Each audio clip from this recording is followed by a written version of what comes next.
Maybe back here. Remember that thing on Sesame Street, one of these things does not belong? Yeah, that's me. I want to welcome everybody to this very special edition of Dawn at Oaklawn. I am surrounded by the greatest names in racing history. So we want to welcome all of you back. This is the third time that we have had this event here at Oaklawn. Very proud to sponsor this in affiliation with the National Museum and Racing Hall of Fame. And I'm very proud to have a woman in attendance this year as well. Julie Crone is also here in attendance at the hotel. She'll be out joining us later today, as will some of the other Hall of Fame attendees. So I want to start down at the far end. If you guys and lady would be nice enough to introduce yourself and the year that you were inducted into the hall.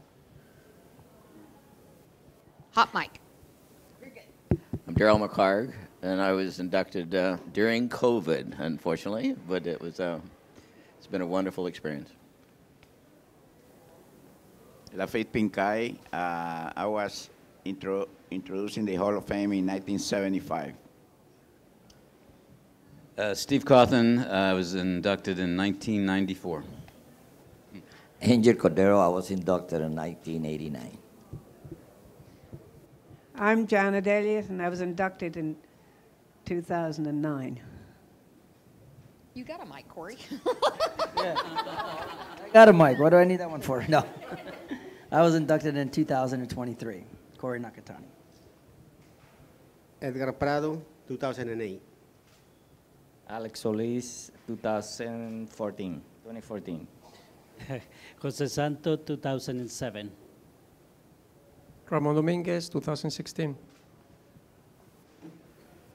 Sandy Hawley, 92. Chris McCarron, 89. Bill Boland, 2006.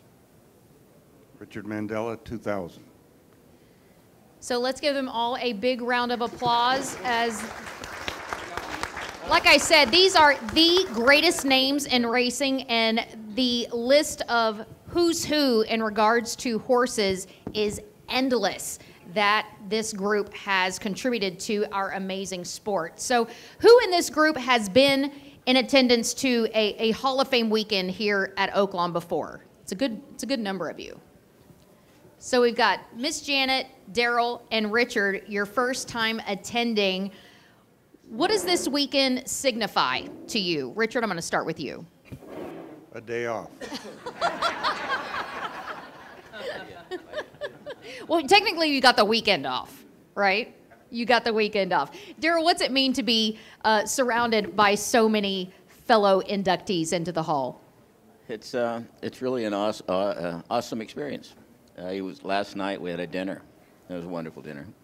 But you looked around the room and you tried to calculate, or I did anyway, how many winners was amongst this group. And I'm guessing, but it was well over maybe 30,000 winners for this group. And that's definitely a raw figure, but still, it was a lot of winners. And you think about all the great horses that these people have ridden or been associated with or trained. And it's really an awesome experience. And a number of marriages.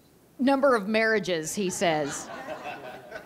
Yeah, that's the after hours show. Sandy's got us all beat. Daryl referenced the number of wins. I can only imagine that the earnings that was amassed has to begin with a B, because there's multiple millions each of you, so that has to be, especially with the trainers here, it's got to be into the billions in purses earned. So very well received, very happy to have this group in attendance. Daryl, I'm going to start with you because you actually have a nice little history here at Oaklawn. Kind of started out and your reign into horse racing. What's it feel like to be back at Oaklawn? I'm not going to tell you the number of years it's been since I've been here. It's way too many. But in the early 70s, I was associated with the Lassiter stable. And we came in, they actually were some of the first ones that flew their horses. They flew their whole stable in to Hot Springs. And they had horses that were in the East Coast that were currently running, So a lot of the horses at Oaklawn at that time of year had been laid up from Chicago and different places across the country. So they really brought in fresh horses, fit horses for the meet, and everything seemed like it won that year. And it was just a great year and a great experience of being with Oaklawn. Prior to that, I'd been here with my apprenticeship, and I didn't do very well. It was a great experience. But a lot has changed since you've been here to Oaklawn. I can't tell you the number of changes.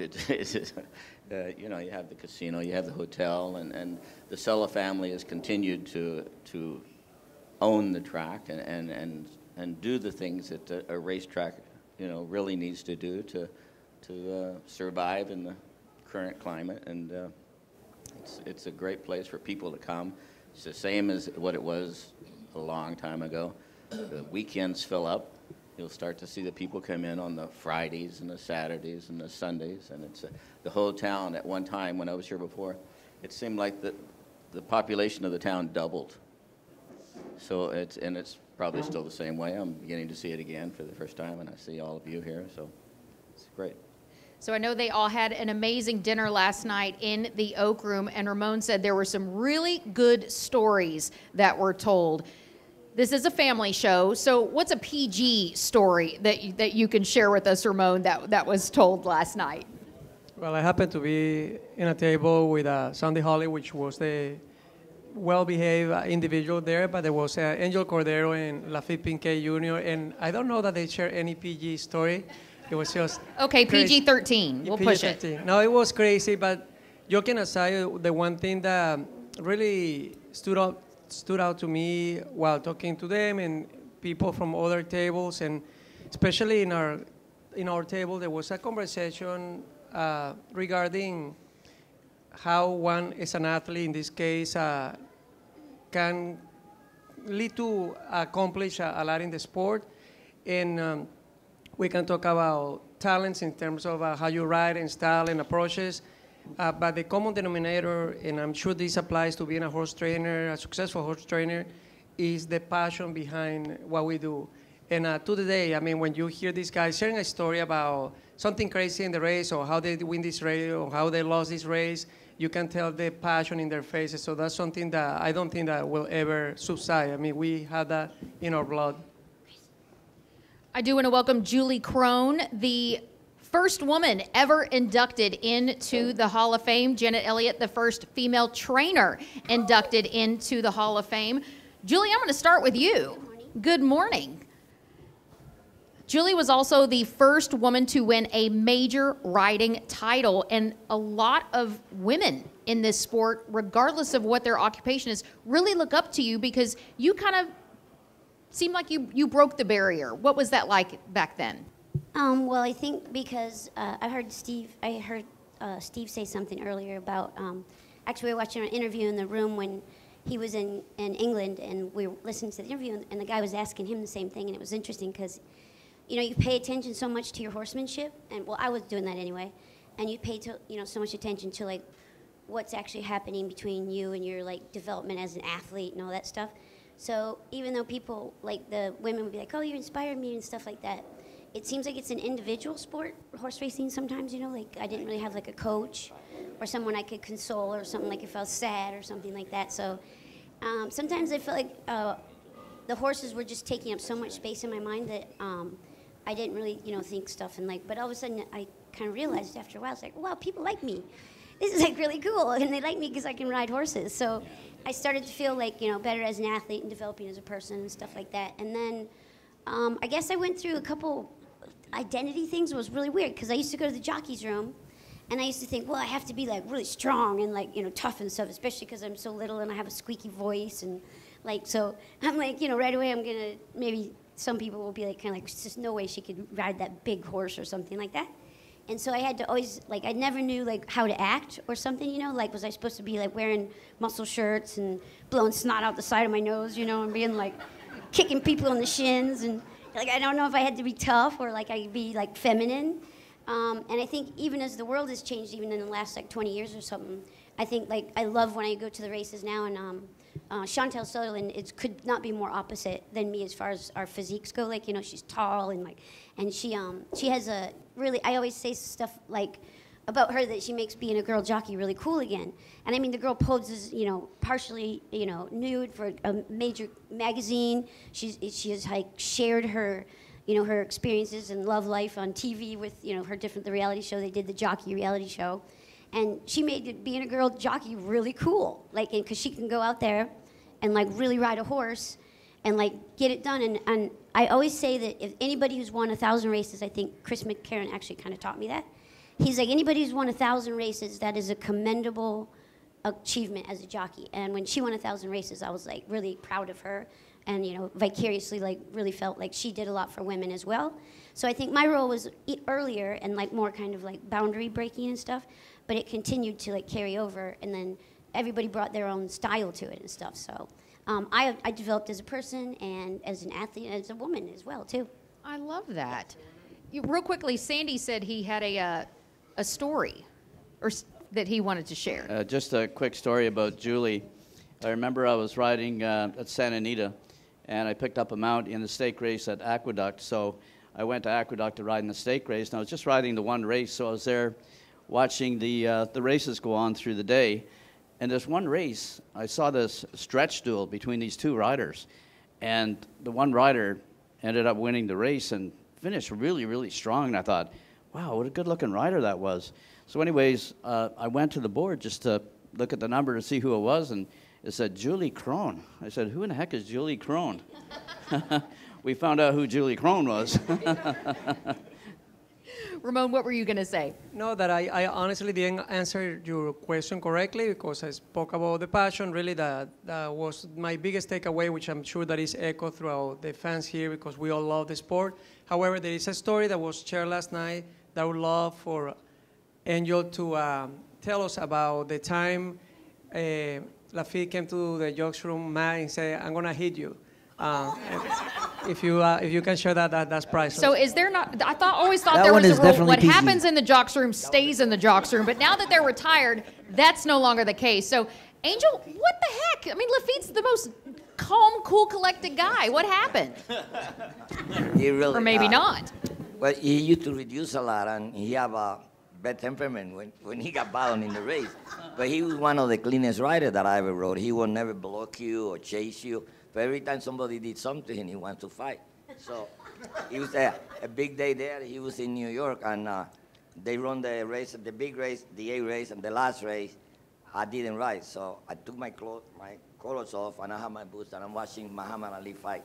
So the race is over, and I hear the window of the door, boom, he threw the number, and he made a big noise with the window. I look, and I see him. He got hair coming all over this thing. He got mucus in his nose. His eye was like somebody hit him with something. And I said, oh, man, Lafitte's man. He comes all the way around. I'm sitting like that, and he gets in front of me, and he said, what would you do if I hit you now? I go, for what? I said, don't play stupid. You almost dropped me. Don't tell me. I said, Lafitte, I didn't even rode in the race, man.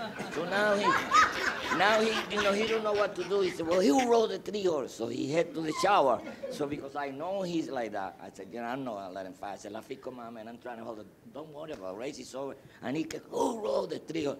So he gets to the shower, and everybody's in the shower, nobody's listening. Everybody's, who rolled the 3-horse? I turn around, he got number 3 hanging himself. So I saved myself for a pony for a lot of other people because he wanted to whip somebody. Lafitte, do you remember it that way? Oh, yeah, I remember that. But he bothered me so many times that anytime somebody bothered me, I thought it was him,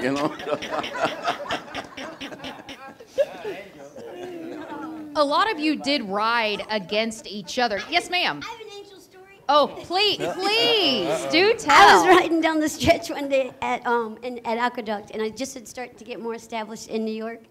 And Angel was coming down the stretch with me, and I was like, my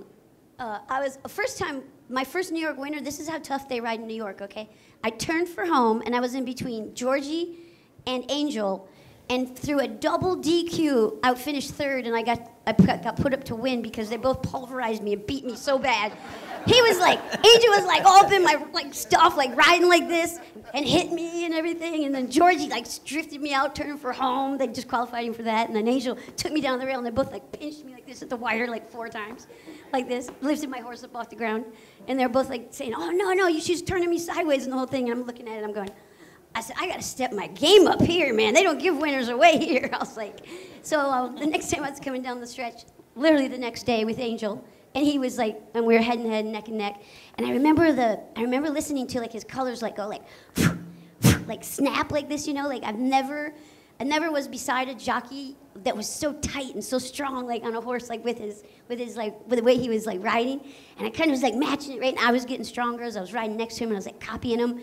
And all of a sudden, I feel like smack on my hand, and I go like, like this, and I kind of halfway drop my rein, and I go smack on my foot, and I'm like, oh, my toe's numb, oh my God, and then whack right on top of my knee, and then like an elbow upside my head, and then whap, whap, whap like this, and like on my leg, on my shoulder, hit me in the ear coming up, broke my ear, like my ears split open, it was bleeding, right? And I was like, hit me on my butt once, and we get to the wire, and he beats me in the nose, of course, I've snapped in my brain by now. And we get back to the room, and I'm so mad, and I'm like I was just so frustrated and so aggravated because he was just hitting me like 7 times, like 8 times. It was crazy. And I pull my pants down like this, and I'm like, look what you did to me. And there's like, because I could feel him through my pants, the welts. And I was like, I pull my pants down, and my ankles like, look what you did to me. You beat me up. And he was like, and he looked at me, and he goes, huh, guess you were too close.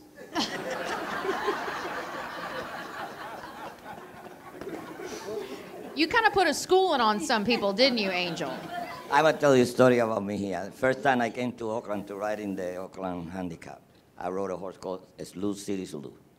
And the owner was the best man of my wedding, so he asked me to come. I said, no, I don't want to go that far because I want to see a fight tonight that they have in the garden. He said, I take you in my private plane and I fly you back. So, okay. So I got 7 horses in the race. I win the race, I come back, and the whole board is blinking. I said, something is wrong with the board. But something's wrong with the board. Because everybody Something's wrong with the board. So now I'm coming into the winner's circle, and I hear the guy saying, in this race, 5 jockeys claim foul. That's got to be a record that still stands. Yeah, so the steward said, what did you do to these people? I didn't even know. I said, like a kid, I don't do anything, you know. But they left the number up. And we take a picture of my own and say, go get your clothes and we're going. I said, no, we're going without the clothes. They send it to me. I wasn't going to go up there when 5 jockeys claim foul. I know somebody was going to whip me. It was no doubt about that. So I said, no, we're going. That was my first story about Oaklawn, you know. Now, Corey, I know that you were sometimes known to have a little bit of a temper and just be passionate in the stretch runs. Anything you care to share? Since I don't ride anymore, I guess I could share a couple stories. But, well, you know, see, now I got it here. He's getting nervous. He's spilling his coffee. You know, I always idolized, you know, Lafitte, McCarran, Cordero, you know, everybody that I'm sitting here with. You would try to put them all into one rider. So my theory was always thinking like, okay, well, how would Lafitte ride this horse? Or how would McCarran ride this horse? Or how would Alex ride this horse, you know? So I would always try to, like, as a young rider, I would try to imitate how they rode. You know, Delahousie, he would ride, you know, obviously ride a lot of closers in a race. So I always would talk to young kids and say, you know, the story would be try to put all those guys into one rider and hopefully you'll be able to, you know, be successful at the hard work. So at the end of the day, I remember there was a race it was for Roger Stein, and I was coming to the wire, and it was Lafitte and I was not going to hit the horse. I was just hand rode the horse, and he beat me by a head, obviously. But at the end of the day, you know, I just loved the competition of riding, and I did ride some tight races sometimes. I had a story with McCarran one time. I was on a horse called Possibly Perfect, and he was riding, I believe it was Flawlessly at the time, and to me, they were the 2 best grass horses in America at the time. So it was at Del Mar. Well, prior to that, it was at Santa Anita, and so Chris was on Flawlessly. I think she was the first time after she won the Breeders' Cup and stuff.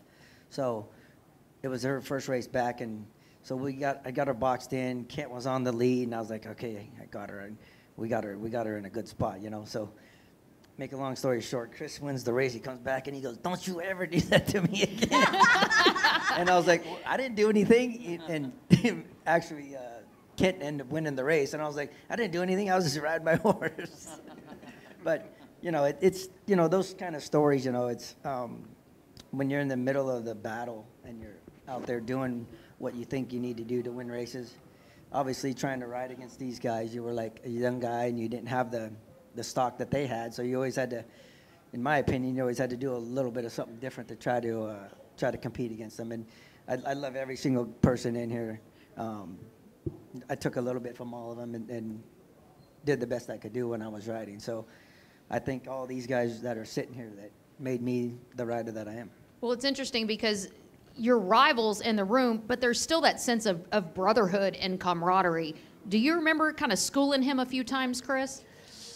Yeah, we all schooled each other, you know, at one point or another.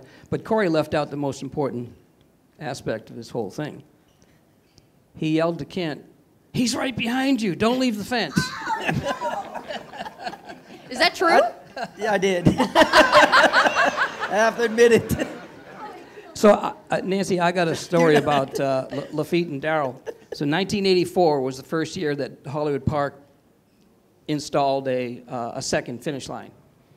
So Lafitte and Darrell, they're coming down there. They're driving for all it's worth, right? And they get to the first finish line, and they both raise up for a few strides. Darrell gets down first, and Lafitte gets back down, and they go on to the second wire, and they stood up, and Lafitte looks at Darrell and says, "Which wire was it anyway?"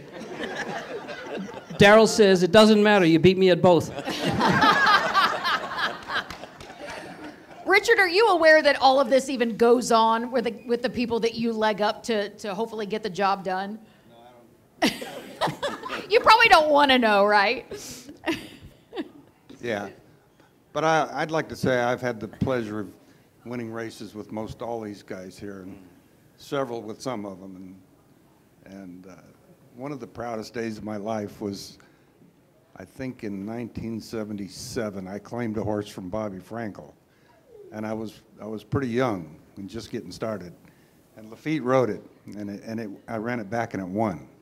And Lafitte, everybody knows he doesn't say much, but he slid off the horse, he looked at me and he said, "You did a good job, my man." And to this day, it's one of the highlights. That's amazing. And it's not always those grade 1 wins, those Breeders' Cup wins. It's literally moments like those that keep you entrenched in that passion in the sport. Janet, I'm guessing that, are there as many shenanigans in steeplechase as there is in thoroughbred racing? There certainly are, but, you know, they keep them quiet from us. But I think probably more in days gone by than now. I think for the most part, first of all, you've got to stay on your horse over the fence. So, but no, I think it's better now than it used to be. So as I mentioned, Janet is the first female trainer to ever be inducted into the Hall. Julie, the first woman rider ever inducted. Hopefully, you are both not the last.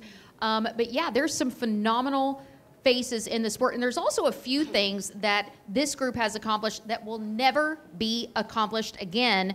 Can we hand the mic to Bill Boland? Because I want him, Bill, I want you to share, because you now have to be 18 to be licensed to ride. Bill accomplished something at the young age of 16. Bill, can you share us about that Kentucky Derby weekend? Yeah, well, in New York, you had to be 16 to get working papers to be on the racetrack. But I went to work for the King Ranch in Texas.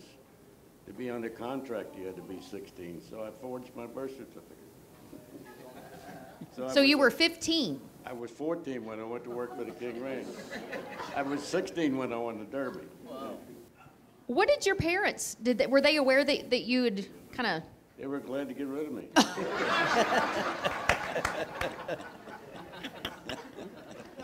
I bet they came to Derby, though, didn't they? No, they were still in Texas. No, they weren't there at the Derby.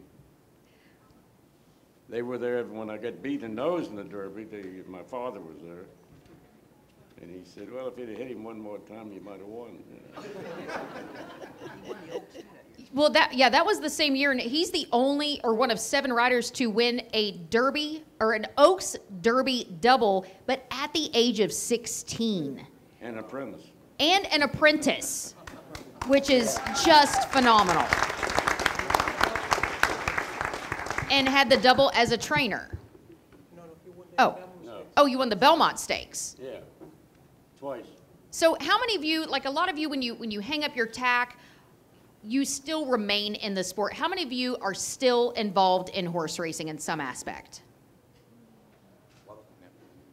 So well, the only thing that I do is I do these events, you know, when they invite me out and for the PDJF, you know, and to help the disabled riders, and I do things like that. But most of the time, I spend my time playing golf.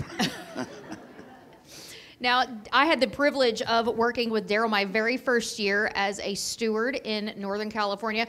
Daryl hung up his tack, and a lot of respect is given to the stewards, or it used to be. Very used to be. Yeah. So, Daryl, tell me about why it was important to you to be up in the booth. I retired at a pretty young age, but I also, being a steward, allowed me to stay in the game. Allowed me to still be a part of the game and be in an industry that I really loved. And I wasn't quite ready to retire completely. And I've been doing it now for 30 years. Do a lot of these younger guys that come before you, whether it's for films, do they even realize who you are? I've found that if your name makes social media, some of the social media sites, it reaches a different age group. And, you know, it was different at one time as if you hit the forum, you know, the racing forum at one time. That was the Bible of racing. Now then, if you're on Facebook, or I had a young rider come up to me about 2 years ago, and he says, I had no idea the races that you won. And it was on TikTok or one of those things that reached that media, you know, so it's changed. So now a lot of you have taken on the responsibility of kind of becoming mentors to the up-and-coming generations. Angel, you have really excelled in that in regards to, you kind of switched roles. Instead of writing a check to somebody, you now have a check written to you from some of your really great jockeys, as Angel became a very famous jockey agent. How important is that relationship between a younger rider and specifically a former rider in that mentorship? Well, you always want to help the people that is around you. It's very hard to change a guy that has been riding for a while and have already his style to make him change.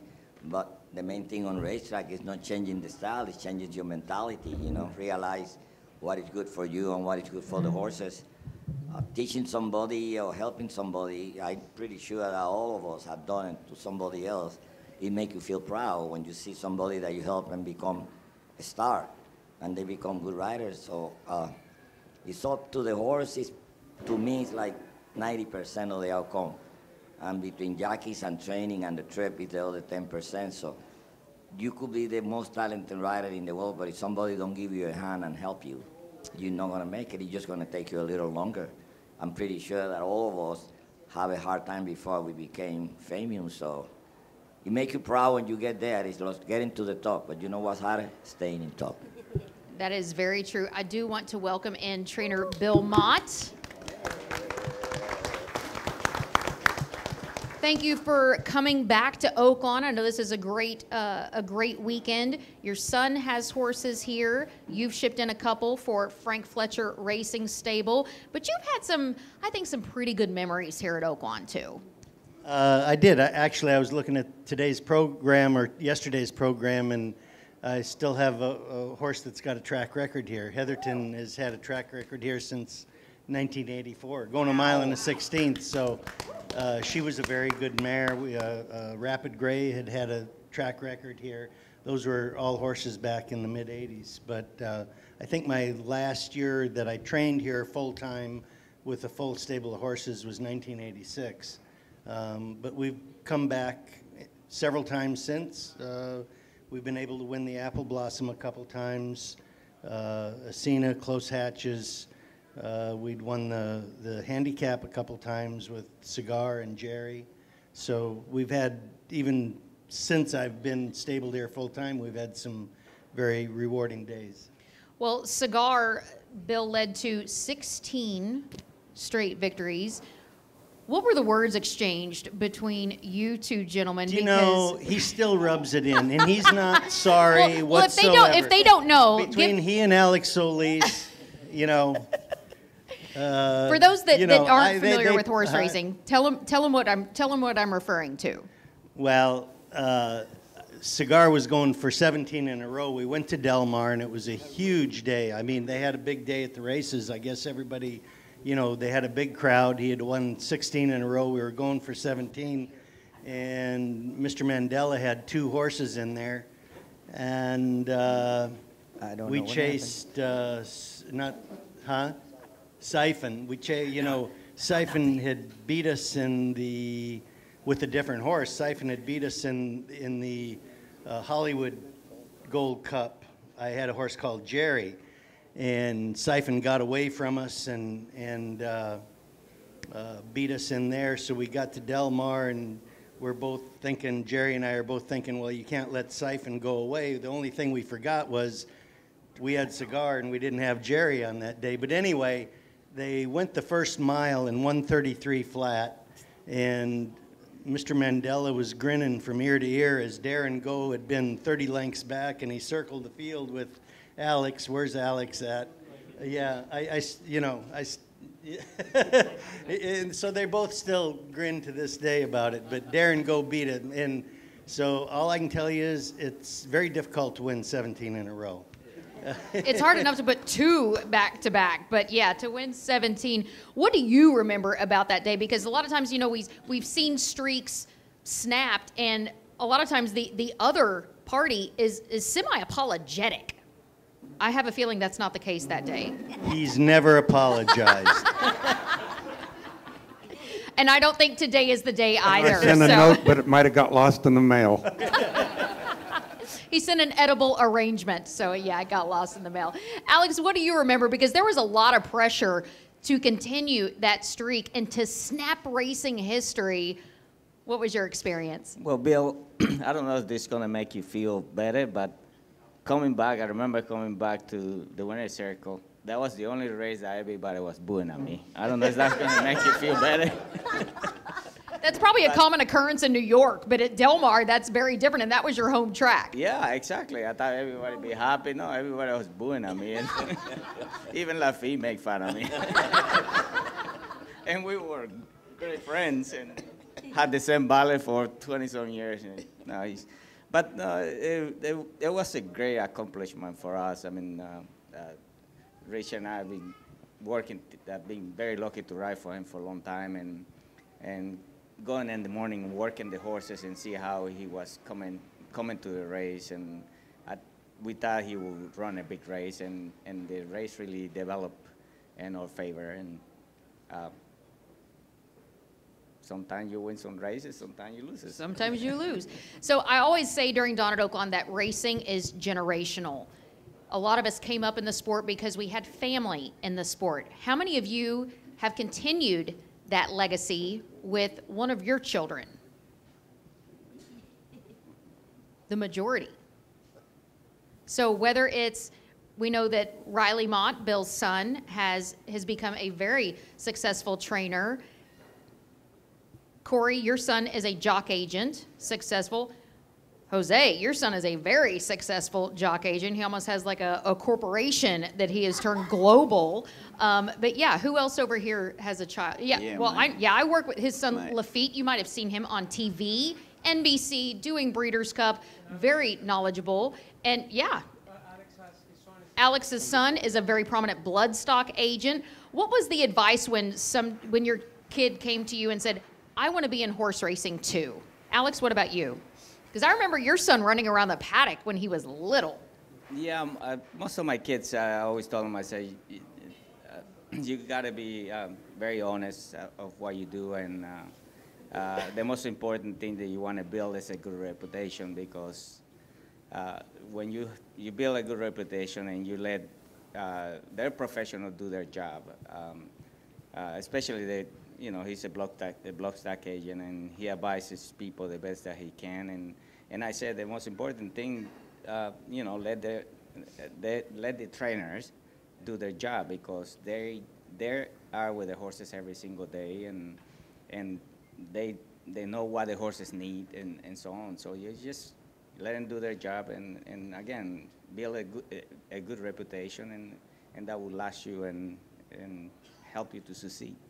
Well, they all had certainly great mentors. Julie, I know that you've become a very prominent figure as a jockey agent as well, and have taken the opportunity to really mentor some of those younger riders, and they've had a good amount of success as well. What's kind of the teaching tool? Well, I was only an agent for one meet, and I wasn't very good at it, and I really didn't like it at all.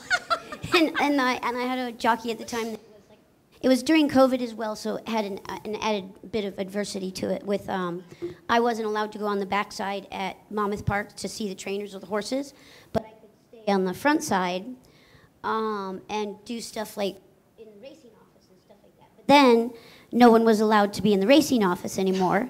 So that like it cut like you'd basically be like sending pigeons for communication, kind of like, and it was really challenging. But I had a lot of luck, and we won a lot of races, and even during that I didn't like it. So it was like kind of like one of those things where I was like, okay, I'm going to do a really good job. So if somebody makes you sweep a floor, you're going to sweep it the best you can. But then when that broom was gotten put down, I was walking away. So, but now I think without it being COVID, and I could actually like see horses and go to the backside and actually see people and like look them in the eye and stuff, and I think I would enjoy it a little more. And right now, I had some fun, and right before COVID, I had a jockey camp in upstate New York, and I think we were just deciding to do the jockey camp again this year. So that's amazing. That would be fun to do, and also I'm working with a family friend right now.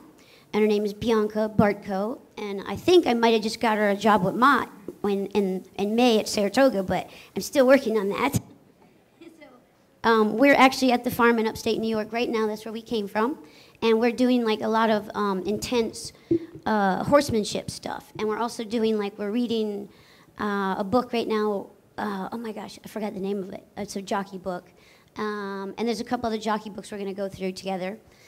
Because Bianca, she came to my jockey camp when she was 11, and then we couldn't talk her into being a jockey, and now you can't talk her out of it. So she's 18 now, and we started some horsemanship stuff in upstate New York, and she started some babies and getting into the root of horses learn stuff through different ways than people think. Sometimes they think they learn it through asking them to go forward or squeezing or clucking or something, and a horse learns through release. And so we do a lot of stuff that has to do with your hands becoming sensitive to the horse having an effort or the horse giving. And if you're the first one to if you're the first one to notice that a horse needs to have a lot of little tiny, your hands have to be good. Like Ramon, he's one of the ones that he came and talked at the jockey school and stuff about the sensitivity of horses and stuff like that. But it's hard to teach that to someone. Oh, I'm sure. You either have it or you don't. don't. Learn it. Well, that's not true. It's hard to teach, but you can. Keep that, because you're next. I'm coming to you. All right. Wait, I do have a funny story I want to end with. One day I was in the jockey's room at Santa Anita, and I had just started riding at Santa Anita, and I claimed foul on Lafitte, and I got back to the room, and Alex and I don't remember who else was there, Corey. They sat me in a giant chair and put Mr. Magoo glasses on me and gave me a Kleenex box and made me sit in the chair and act like I was crying. And Lafitte came in the room and he was laughing so hard, but it was a humility moment in the jockey's room, that was for sure. I got one. Well, I am next. You keep it. You keep it. I think we just saw the record. I did mention that Bill Boland set history when he won the Oaks Derby double just at 16. But Steve Coffin also accomplished that feat, or winning the Kentucky Derby as a teenager. Steve is still the only rider to win the a Clips Award as an apprentice and a journeyman or outstanding jockey in the same year. Think that'll ever be done again? Oh, sorry. It's your turn now. Yeah, I mean, you know, just you never know when things are going to happen. Records are made to be broken. But yeah, it was a great time. You know, I was young and I was riding with all my heroes, and it was all happening for me. So yeah, it was a great time. And then like 6 months later, they kicked me out of the country. So. You want to? Not really. No, but almost. Just almost, yeah.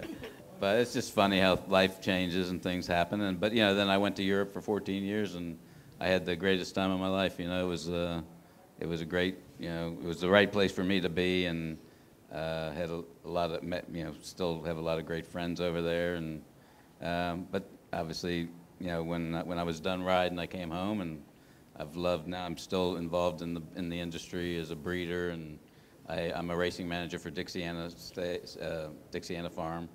So it keeps me involved, and really, you know, still love doing it.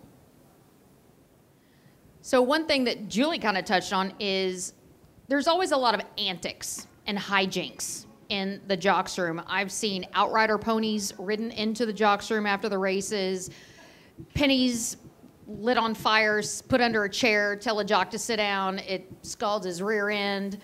What are some of the ones, because I know there were some at Hollywood Park when I was out there in the 90s. Corey, I have a feeling you were maybe a little bit of a hijinkster. I would always get done early. You know, never got to ride the last race, so if I ever finished early, I would get in the shower. I would turn on the hot water from the first one all the way around to the last one, and I would point it to where it would be like you couldn't go in there to turn off the water. So I'd get all the hot showers going, and then I would get out, and then they would come in after the last race and have to take a cold shower. And always the youngster. Hollywood Park always had this boiler room where there was only so much hot water in there, so it really worked good at Hollywood. But Santa Anita, it was too updated. Hot water kept coming. Richard, I know that your son, just like, what, me? Your son followed in your footsteps as a trainer. Is that something that you wanted to encourage as a father? No, I told him to try to get a real job. But that didn't work out. I kept pushing him to go to school, and by the time he got to be 6'4", I asked him what he was going to do, and he said, "I'm going to do what you do, Dad." And at 6'4", I just let it go. And Bill, he now trains. Our barns are combined, and he has some of his horses and my horses, and he helps keep me out of trouble.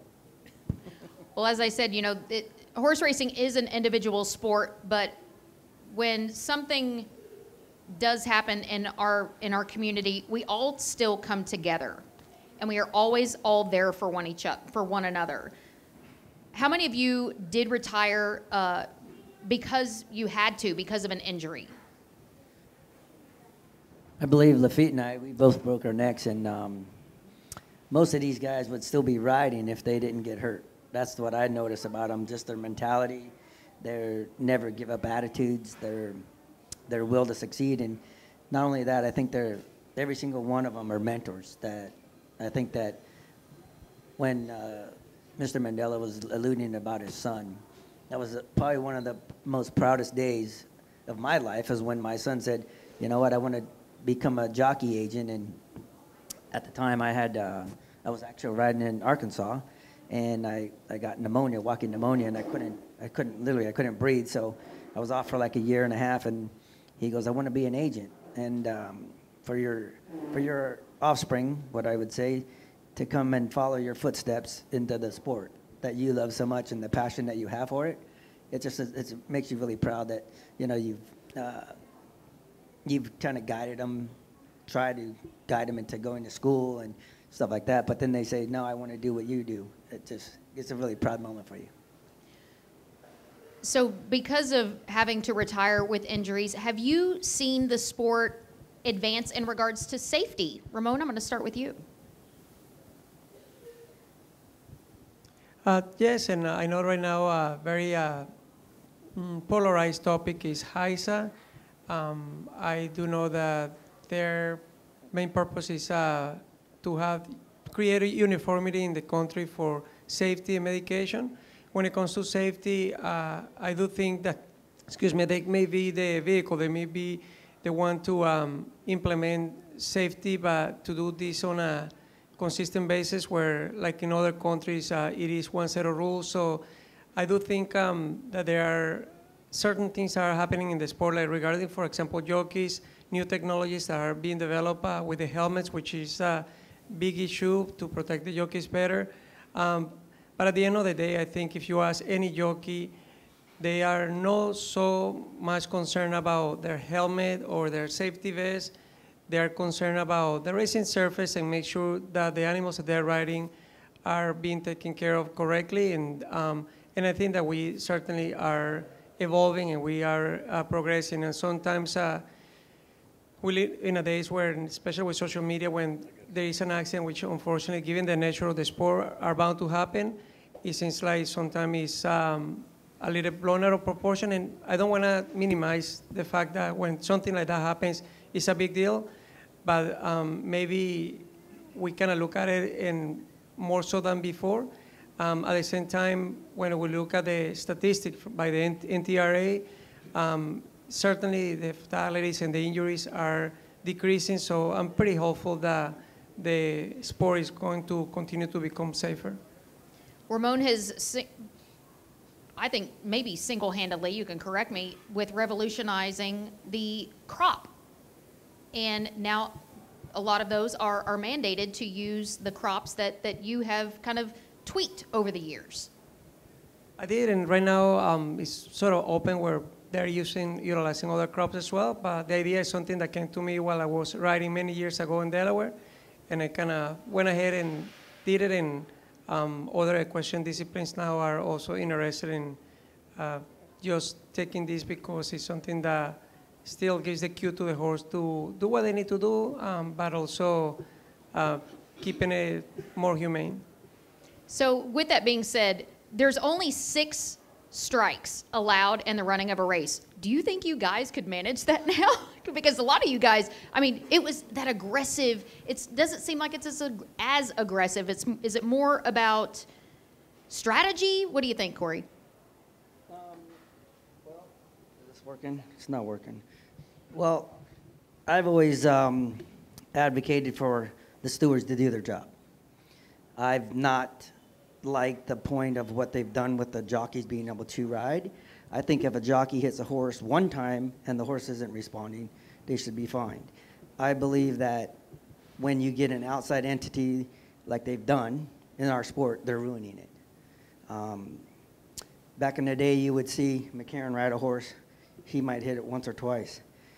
The horse is responding, he rides it. You watch Lafitte ride a horse, or Eddie, or Cordero, or Sandy Holly, he would never get a chance to ride in this day and age. You look at the entities that are on those boards, and not one of them has been a jockey, not one of them has been a trainer, not one of them has been an owner, not one of them has the know-how of anybody on the board, or Mandela or Billy Mott, that has a say in what's going on and the criteria that they're putting out there. I got suspended for hitting a horse 4 times, and that's why I left California. They gave me days, and I said, are you kidding me? I backhanded the horse a couple times on the shoulder, and then a couple times behind.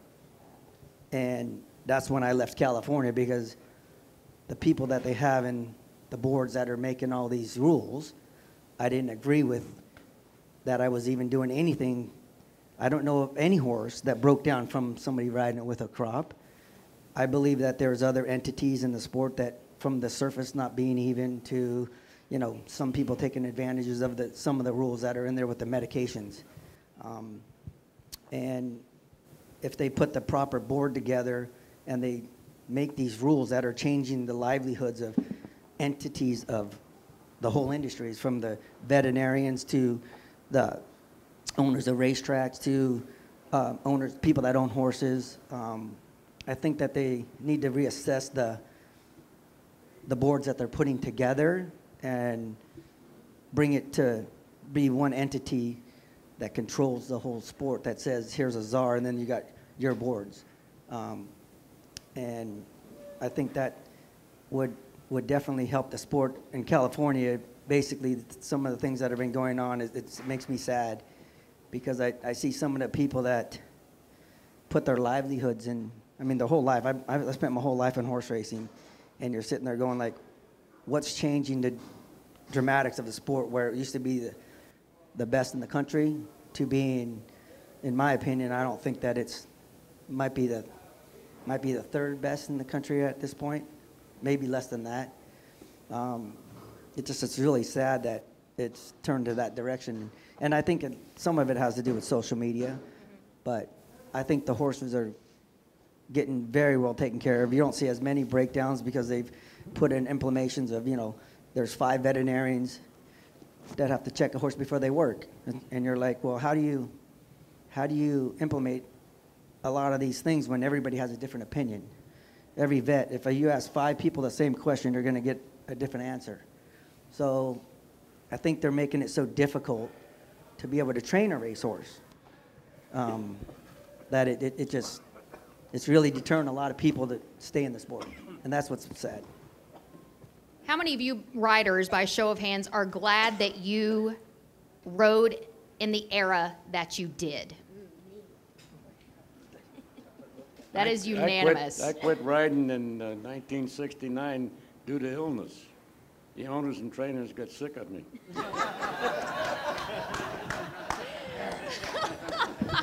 I'm going to respectfully disagree with that, Bill. By show of hands, how many have piloted a Kentucky Derby winner? A Kentucky Derby winner, raise your hand. How many of you won a Kentucky Derby? Raise your hand. How many of you have won 2 Kentucky Derbies? 3 Kentucky Derbies?